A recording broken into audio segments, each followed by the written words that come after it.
ప్రభుత్వం తీసుకునే నిర్ణయాలు ఏవైనా ముందుగా అధికార యంత్రాంగానికి ప్రభుత్వంలో ముఖ్యులకు సహజంగా తెలుస్తూ ఉంటాయి. తెలిసినప్పుడు అది ప్రజల కోసమే, ప్రజల భవిష్యత్తు కోసము ప్రభుత్వం అనుకున్నప్పుడు అందులో ప్రభుత్వ ఆదేశాలకు అనుగుణంగా ప్రజలకు మేలు జరిగే విధంగా ఉంటుంది. కాదు, ముందుగా సమాచారం తెలిసిన వారు అధికార యంత్రాంగం కానీ లేదా ప్రజాప్రతినిధులు కానీ తమకు అనుకూలంగా మలుచుకుంటే ఎట్లా ఉంటుంది అని అనుకుంటే కనుక ఇగో ఇట్లా ఉంటుంది. కొన్నారు, తిన్నారు. ఒక పరిశోధనాత్మకమైన కథనం సాక్షిపత్రికలో వచ్చింది. దీని ప్రకారము హైదరాబాదుకు దగ్గరలోని కందుకూరు, కడతాల, ఆమన్గల్ మండలాల పరిధిలో గ్రీన్ ఫార్మా సిటీ ఏర్పాటు చేస్తామని ప్రభుత్వం 2017లో నిర్ణయం తీసుకున్న తర్వాత ఇది అధికార యంత్రాంగానికి ఎవరికైతే తెలుసో వారు, రాజకీయ నాయకులు కొందరు, 2-3 ప్రస్తావన ఉంది అందులో. అక్కడ రైతుల నుంచి నయాన భయాన 1,00,000-2 లక్షలకు ఎకరం చొప్పున భూములు కొని ప్రభుత్వ భూసేకరణ చేస్తున్నప్పుడు వారు 12 లక్షల వరకు ఎకరాకు ప్రభుత్వానికి అమ్మినట్లు, అట్లా 40 కోట్ల రూపాయల మేర వెనకేసుకున్న ఒక మాజీ మంత్రి, మాజీ ఎంపీ, ఒక పోలీసు ఉన్నతాధికారి ఉన్నారని ఈ కథనం చెప్తూ ఉన్నది. ఇందులో భూదాన భూములు కూడా రాజకీయ నాయకులు హస్తగతం చేసుకున్నారని, తమ బినామీ పేర్లతో వాటిని సొంతం చేసుకున్నారని, ఎకరా భూమి ఇచ్చిన వారికి 121 గజాల స్థలం కూడా ఆ గ్రీన్ ఫార్మాసిటీ స్థలం ఆ పరిసరంలోనే ఇస్తున్నారు కాబట్టి ఆ ఇంటి స్థలాలను కూడా తమ బినామీల పేర్లతో తీసుకున్నారని, ఈ 3 మండలాల పరిధి వారు కాకుండా ఆ ప్రాంతేతరులు అక్కడికి వచ్చి ఆ ఇండ్ల స్థలాలు తీసుకున్న వారిలో ఉన్నారని స్థానికులు చెప్తున్నారు. రేవంత్ రెడ్డి ప్రభుత్వం వచ్చిన తర్వాత ఈ 2 నెలల కాలంలో ఈ మధ్య సోమేష్ కుమార్ కూడా, ఆయన ఐఏఎస్ అధికారి సోమేష్ కుమార్ కూడా ఆయన భార్యపేట భూములు తీసుకున్నారని వరుసగా 2-3 రోజుల నుంచి మీడియాలో వార్తలు వస్తూ ఉన్నాయి. ఈ అధికార యంత్రాంగంలో పై స్థాయిలో ఉన్నవారి చేతివాటం ఎట్లా ఉన్నది అనే అంశాలు ఈ కథనంలో ఉన్నాయి. నిర్దిష్టంగా అంటే ఆయన సోమేష్ కుమార్ ఒక ప్రకటన కూడా చెప్పారు. చట్టబద్ధంగానే తాము భూములు కొనుగోలు చేశామని, అందులో ఎలాంటి గందరగోళం లేదని వారు ప్రకటన కూడా చెప్పడం, మీడియాలో కూడా దానికి సంబంధించిన వారి అభిప్రాయం కూడా అందులో వచ్చింది. అయితే ఈ కథనం చెప్తున్న దాని ప్రకారము మొత్తము 19,333 ఎకరాల భూసేకరణ చేయాలని ప్రభుత్వం భావించింది.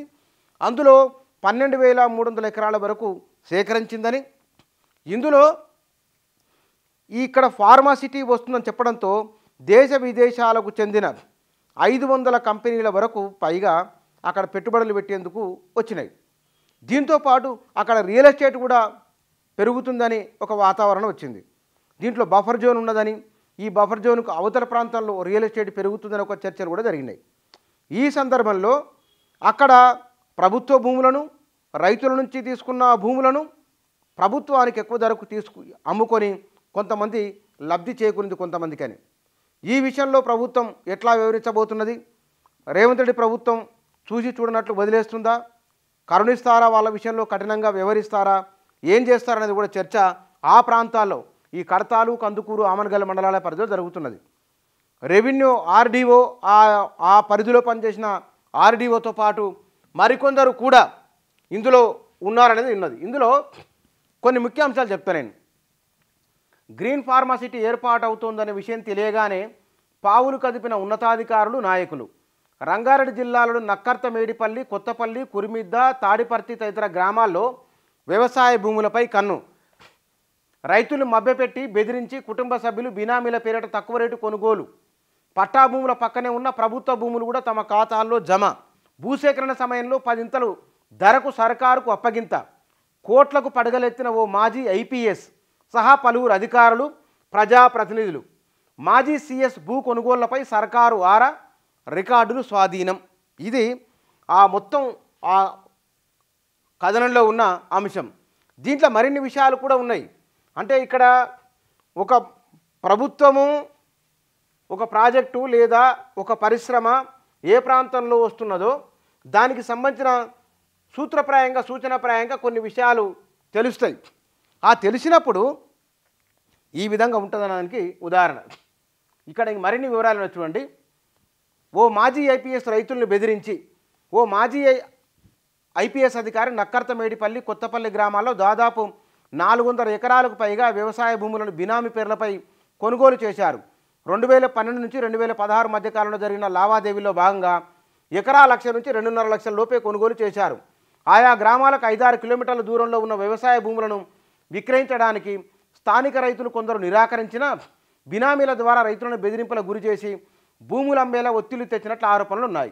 ఆ అధికారి ఫార్మాసిటీ ఏర్పాటు ప్రక్రియ ప్రారంభమైన వెంటనే బినామీల పేరిట ఉన్న 200 ఎకరాలకు పైగా వ్యవసాయ భూమిని ఎకరం 12.5 లక్షలకు ఫార్మాసిటీకి ఇచ్చేయడం గమనార్హం.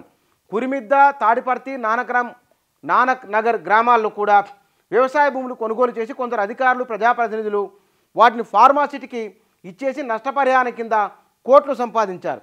కేసీఆర్ సర్కారులో చక్రం తిప్పిన కీలక అధికారులు కొందరు కొత్తపల్లి గ్రామ రెవెన్యూ పరిధిలో వందలాది ఎకరాల వ్యవసాయ భూములను కొనుగోలు చేశారు.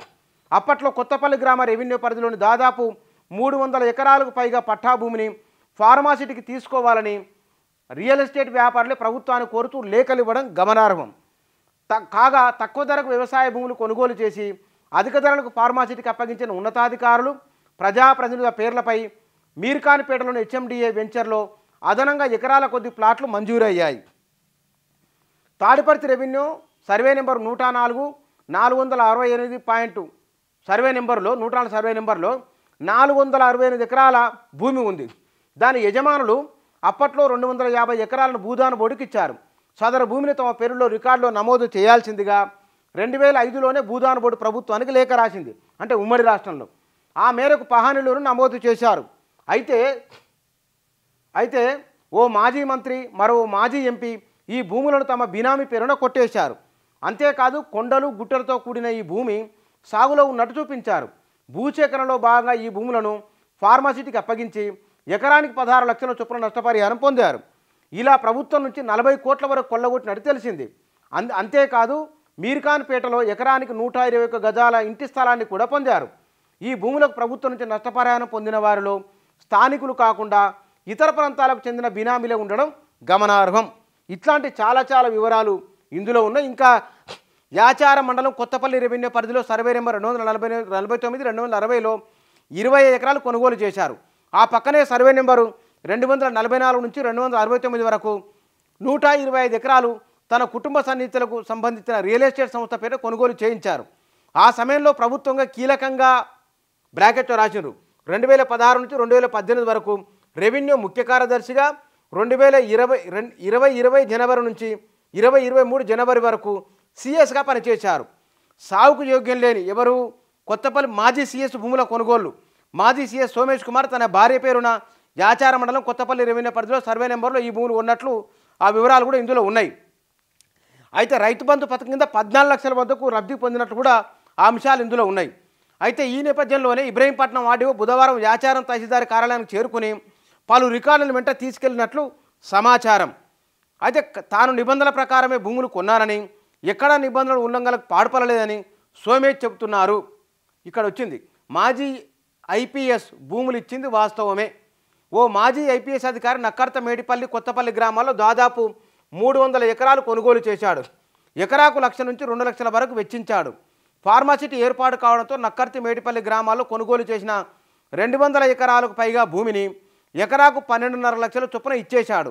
ఆ అధికారి కొత్తపల్లి గ్రామంలో కూడా వందలాది ఎకరాల భూమిని కొనుగోలు చేసినట్టు తెలుస్తోంది. పాచ్చా భాష మాజీ సర్పంచ్ నక్కర్త మేడిపల్లి. ఈ వివరాలు కూడా ఇందులో ఈ కథనంలో ఉన్నాయి. ఇది ఫార్మాసిటీకి సంబంధించిన వాట్లలో సాక్షిలో వచ్చిన కథనం ఇది దీనికి సంబంధించింది. ఇక వీటితో పాటుగా ఈ ఫార్మాసిటీ ఉన్న భూములు వాటికి సంబంధించిన ఒక పరిశోధనాత్మకమైన కథనం ఇది. మరి ప్రభుత్వం ఇందులో ఒకవేళ కనుక నిబంధనల ప్రకారమే కొనుగోలు చేసి ఉంటే ఏ సమస్య లేదు. నిబంధనలు ఉల్లంఘించినట్లు లేదా ఫేవర్గా జరిగినట్లు కనబడుతున్నట్టు ఉన్నది. అది అంటే సమాచారము ముందే తెలుసుకొని తీసుకున్నట్టు రకరకాల అంశాలు అందులో ఉన్నాయి. ఇందులో మరి ప్రభుత్వము ఏ నిర్ణయం తీసుకుంటుంది, ఎట్లా ముందుకెళ్తుందో చూడాలి మరి.